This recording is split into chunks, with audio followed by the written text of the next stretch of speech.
We have a very special edition of Finding Food this week. CBS 19's Tomas Harmon has family in Cuba, and he went to go visit them. But Tomas wasn't able to get his whole filming equipment through customs, so he filmed this entire Finding Food on his iPhone and gives us a first-hand look at the island and food of Cuba. This is modern-day Havana, a bustling city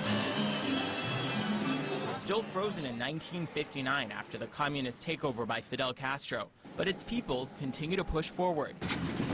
In cars built in the 50s, still running today.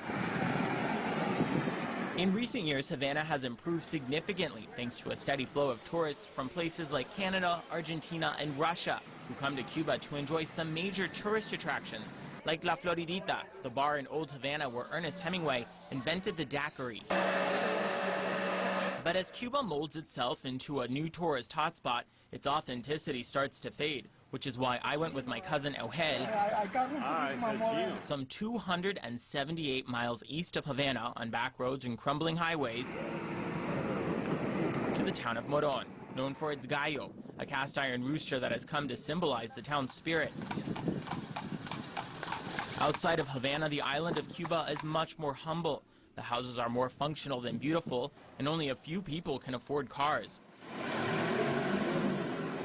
But Cubans still manage to smile, especially when they're eating, which is why we went to Don Papas, the top restaurant in Moron, and as real as it gets to true Cuban food.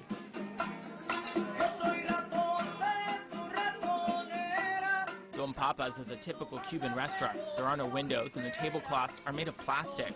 On the wall hangs a picture of Fidel Castro over a Cuban flag, and underneath that, a boombox that plays reggaeton music. But despite its modest appearance, the food is some of the best I've ever had.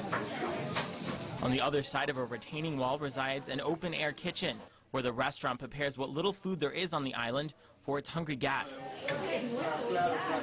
Today's special, and the only thing available on the menu, chuleta de cerdo, pork chops.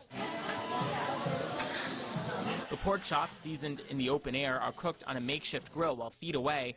Rice is picked clean of stones on the same table where the restaurant counts its money.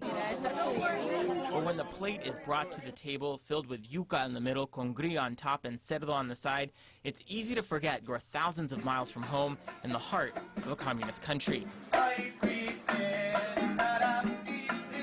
Especially when the band starts to play their own Cuban rendition of the Beatles. In Havana, Tomas Harmon, CBS 19 News.